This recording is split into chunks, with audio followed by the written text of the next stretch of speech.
She called her parents on a Friday evening and left a voicemail. Good news. Good news. I'll call you Sunday. Her parents have been replaying that message for nearly 3 decades. That Sunday never came. And to this day, they still don't know what the good news was. If you're new here, hit subscribe right now, drop a like, and share this with someone who needs to hear this story. Because what I'm about to tell you is one of the most haunting true crime cases in American history. A 19-year-old girl. One night. One man. And a system that failed her at every single turn. This is the story of Kristen Smart.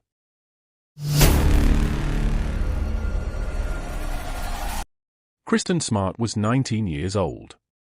6 feet 1 inch tall. Quiet confidence. The kind of person who moved through the world like nothing could stop her. She signed every email with the same line, "Live your life" as an exclamation, not an explanation. London at 16. Venezuela as an exchange student. Hawaii the summer before college. Working as a lifeguard, spending her days in the ocean. She enrolled at California Polytechnic State University, San Luis Obispo, in the fall of 1995. By January she had moved into Muir Hall, room 20, right at the heart of campus. She called it a fresh start. She dyed her natural blonde hair dark brown. She tried on new names, Roxy, Trixie, Marisol. Testing who she could become somewhere nobody had already decided who she was. But she was struggling. Hard classes. ADHD. A 5 in the morning lifeguard shift that required her to wake up at 4:20 every single day. She begged to drop out. Her mother wrote her a long letter. The world of opportunities is at your fingertips. Get back on the horse. Kristen stayed. And that matters, because a girl who almost quit and chose to stay was a girl who still believed things could get better. On the afternoon of May 24, 1996, they did. She found out she could make up a missed biology exam. For someone grinding to stay afloat, that felt enormous. At 5:30 that evening, she called her parents. They didn't pick up. Good news. Good news. I'll call you Sunday. She was happy. Genuinely, purely happy. And she wanted to celebrate. Memorial Day weekend. Most of campus had cleared out. Kristen knocked on her friend Margarita Campos's door. "Come out, let's find a party." Margarita was exhausted but eventually gave in. One critical detail. Kristen had no ID that night. No wallet, no money, no credit cards. She didn't even have her own dorm key, she'd lost it. The only key she carried was Margarita's, tucked into her sock. She was carrying nothing that connected her to who she was. Their first stop was a dead gathering, a few guys, video games, nothing happening. Margarita had had enough. She handed over her dorm key, turned back toward the hall, and that was that. Kristen watched her go. And then she kept walking. Alone. Independent. Unstoppable. About 1/10 of a mile further she found it. A birthday party at an unofficial Sigma Chi house. Around 60 people, music thumping, red cups everywhere. She walked in alone, introduced herself as Roxy, laughed, socialized, told a guy named Trevor Bolter she had a crush on someone across the room. She was having fun. But here is the detail investigators would circle back to again and again. Multiple people said they barely saw Kristen with a drink in her hand. She sometimes pretended to drink at parties just to fit in. By most accounts, she had very little alcohol that evening. So when host Tim Davis walked outside at 2 in the morning and found Kristen Smart lying on the neighbor's front lawn, completely unconscious, too cold to stand, barely aware of where she was, something didn't add up. A girl who barely drank. Out cold. Before the party even officially ended. Tim helped her up. A student named Cheryl Anderson offered to walk with them back toward campus. The 3 of them started moving through the dark streets. And then out of nowhere, a figure appeared behind them. He said his name was Paul Flores. He said he was going the same direction. He stepped forward, put his arm around Kristen's bare waist like he already knew her, and told Tim and Cheryl he could help. He didn't ask.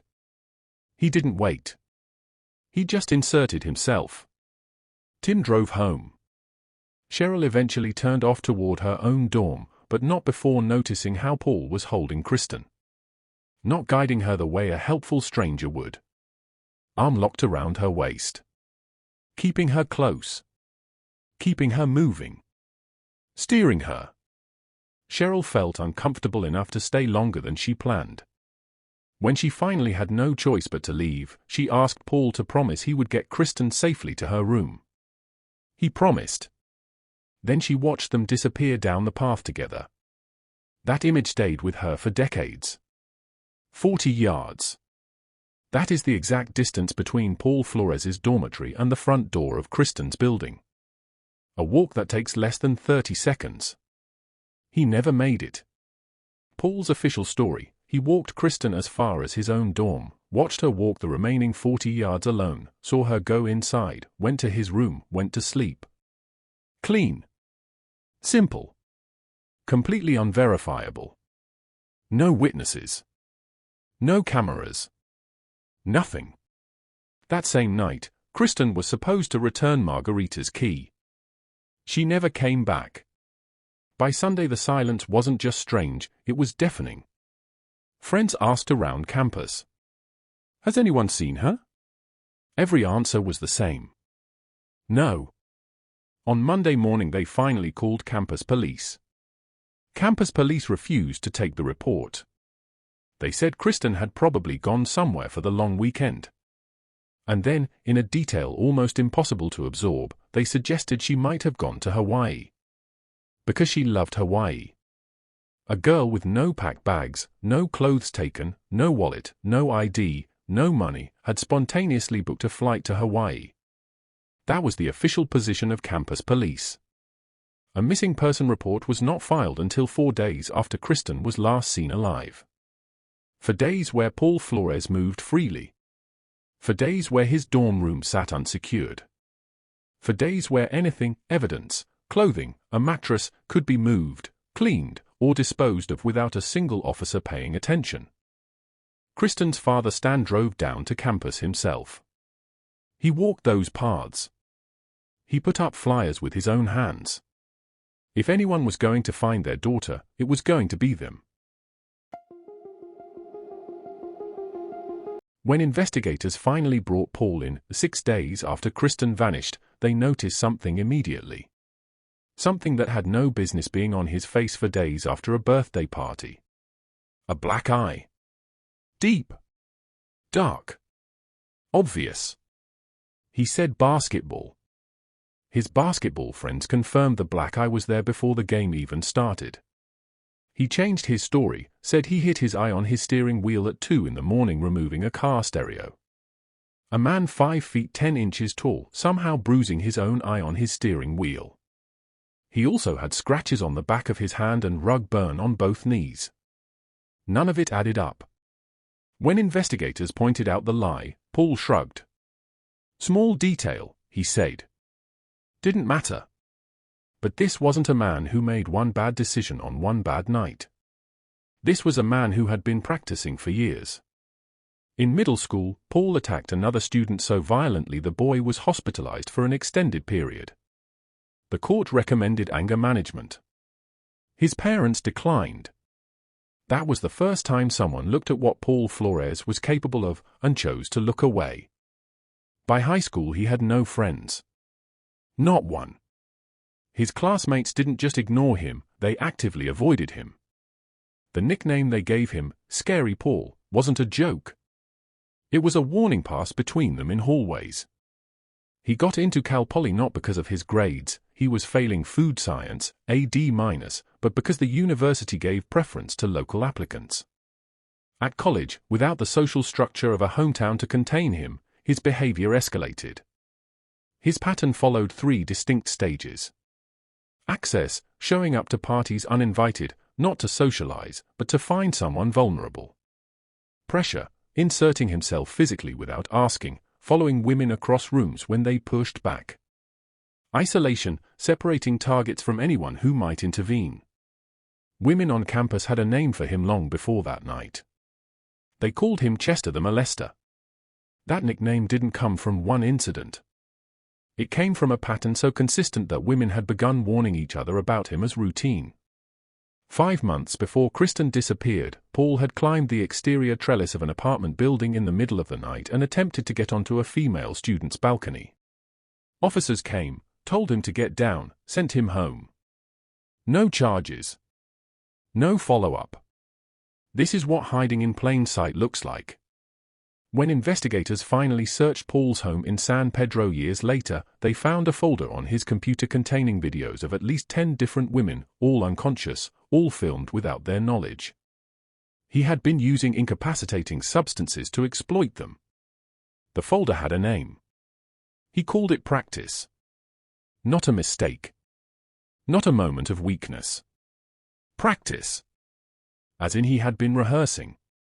As in he had been doing this long enough that he thought of it as a skill. Date rape drugs were also found in his home.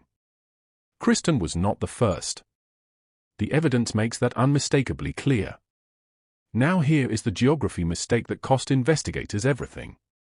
Paul's parents were separated in 1996. His father Ruben lived at his own property in Arroyo Grande. His mother Susan lived separately at her rental house on East Branch Street, about a mile away. Police assumed Susan lived with Ruben. They searched Ruben's property. They left the Branch Street house completely untouched. So when Paul told investigators he needed to leave an interview early to go clean up concrete at his mother's house, nobody understood what he was actually saying. A completely different address that had never been searched. By the time they untangled the geography, months had passed. A young couple, Joe and Mary Lacier, eventually moved into the Branch Street house. From their very first day, Susan Flores pointed to an aluminum trash can outside. "Don't touch it. Don't use it. Someone will collect it." The next day, Ruben Flores arrived and took it away personally. One morning, washing her car in the driveway, Mary noticed something near her front tire. An earring. Small. Silver. A turquoise stone. And on the back, a dark reddish smudge. A dried fingerprint in what appeared to be blood. She had seen Kristen's missing person posters. She recognized the match. She bagged it immediately. When investigators came, they took it. It was never officially logged as evidence. It was placed in a desk drawer inside the sheriff's department. And lost. They didn't just lose her jewelry. They lost the only physical piece of Kristen that had fought its way back to the surface. But that wasn't the only ghost in that house. Every morning, consistently, long before sunrise, Mary was woken by a beeping sound rising from the garden. Faint. Mechanical. Cold. Like a digital watch alarm going off beneath the ground. She and her mother crawled along the fence line at night, pressing close to the soil. They never found it. After several months, the beeping stopped. Kristen Smart reported to her lifeguard shift at 5 in the morning every single day. She would have set her watch alarm for 4:20 to be there on time. That watch, if it was hers, had been underground counting out mornings she would never wake up for.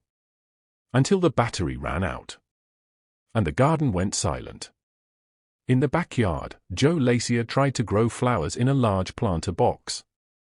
3 smaller boxes grew fine. The fourth, 6 feet long, 3 feet wide, killed everything he planted. He dug down to find out why. Beneath the soil was a solid layer of cement. A neighbor confirmed those planter boxes had been built during the summer of 1996. The same summer Kristen disappeared. That same neighbor had watched Paul Flores late at night with at least one other person digging for approximately 5 hours.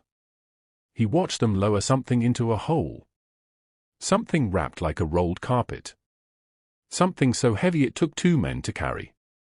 He watched them cover it with dirt. He watched them pour concrete over the top. In February of 2020, police searched Ruben's property with proper forensic equipment. Dug beneath the back deck. Sent soil samples to a lab. That night, hours after police left, a neighbor noticed something. Ruben, Susan, and Susan's boyfriend, all three of them outside in the dark after midnight. Arguing. Activity concentrated directly beneath the deck that had just been searched. The lab results came back weeks later. Human biological evidence detected in the soil. Black and white fibers matching the clothing Kristen was last seen wearing. A hole approximately 4 by 6 feet beneath the deck, roughly the size of a grave. The hole was empty. But it had not always been. The ground itself told investigators something was here. Something was removed.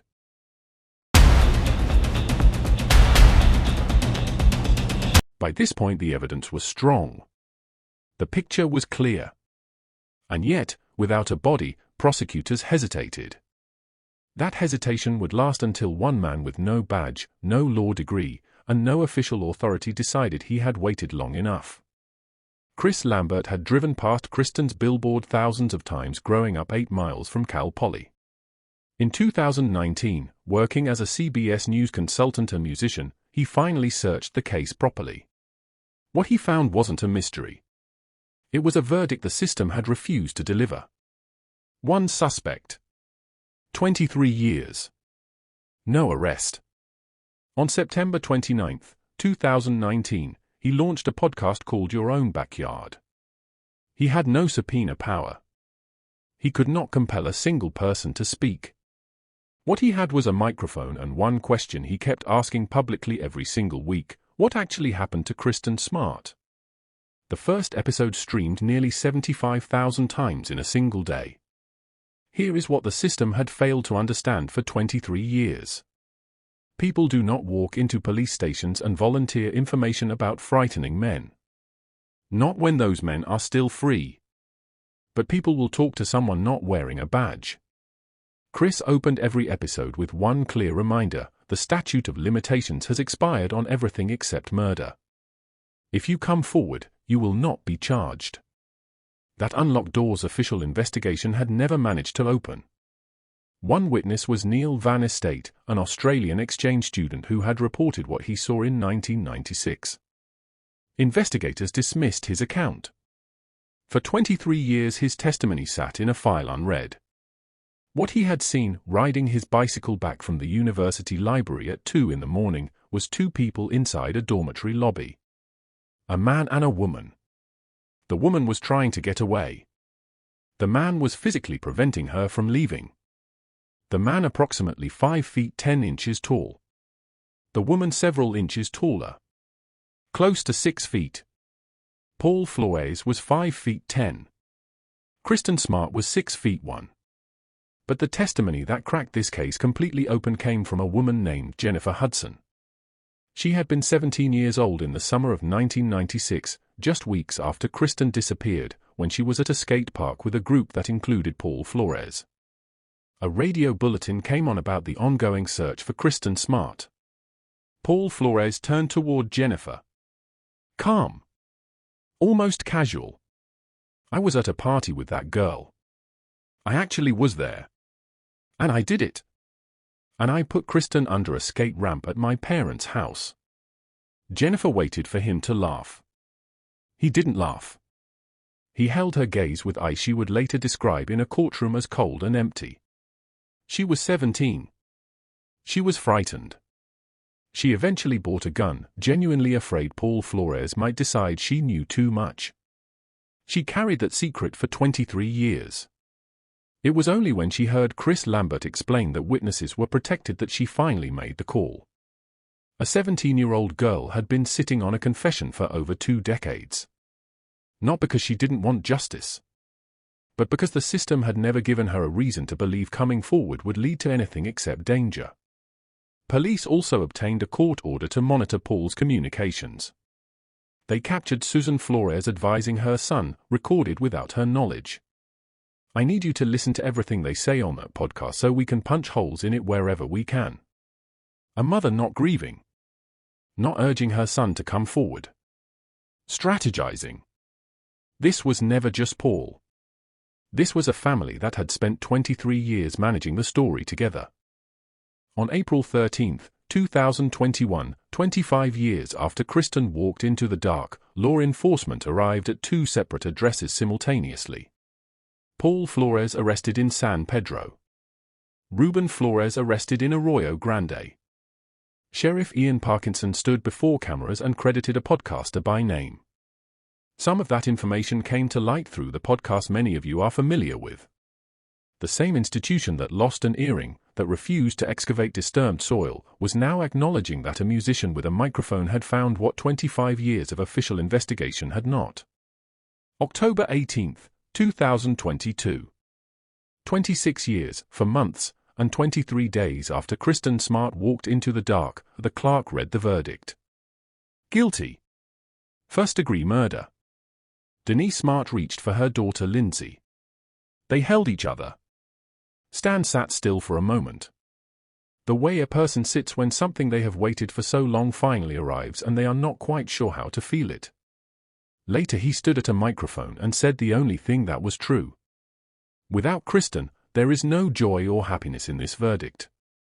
Ruben's verdict came immediately after, not guilty of accessory after the fact. For the Smart family, that second verdict landed differently. The soil beneath his deck had contained human blood. Fibers matching Kristen's clothing had been found in that earth. A forensic archaeologist had concluded a body had been buried there and removed. A man who had refused a plumber access beneath his deck 18 years after her disappearance walked out of that courtroom free. The Smart family had waited 26 years for the full truth. They got half of it. On March 10, 2023, Paul Flores stood before Judge Jennifer O'Keefe for sentencing. His sister Lindsay Smart addressed the court. I sat at home staring at my sister's empty chair for over 26 years. For family holidays. For every moment that should have included her. Paul had the freedom to do whatever he wanted with his family. And he still holds the key to the one thing I desperately want. My sister. Bringing her home. Judge O'Keefe sentenced Paul Flores to 25 years to life and ordered him to register as a sex offender for life.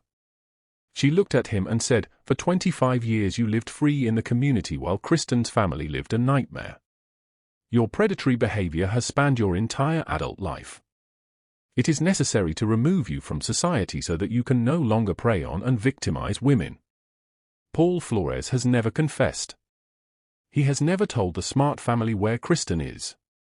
On the California coast near Cal Poly, there is a memorial called Kristen's Point of Hope at Pismo Beach. It sits at a viewpoint above the ocean she loved. The water she swam in. The coastline she would have surfed if she had been given more time. Her family goes there. Her friends go there. Strangers who never knew her go there. She was 19 years old. She signed her emails with a line she didn't just say, she lived it. Live your life as an exclamation, not an explanation. She fought to stay in school when everything felt too hard. She called her parents every Sunday without fail.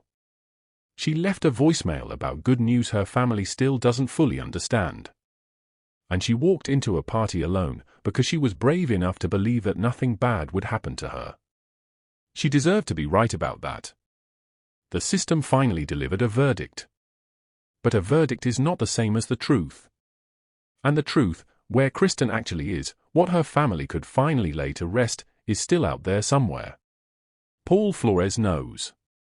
And he has chosen every single day since May 25, 1996, to keep that to himself. Kristen Smart lived her life as an exclamation point. After 26 years, the world finally stopped to listen. Do you believe Ruben Flores should have been convicted given everything that ground revealed? If Chris Lambert had never stopped at that billboard, do you think Paul Flores would ever have been arrested? Kristen's body has never been found. After everything, do you believe it ever will be? Leave your answer below. Because Kristen Smart's story is not over. And the more people who keep asking these questions, the better the chance that one day her family finally gets to bring her home.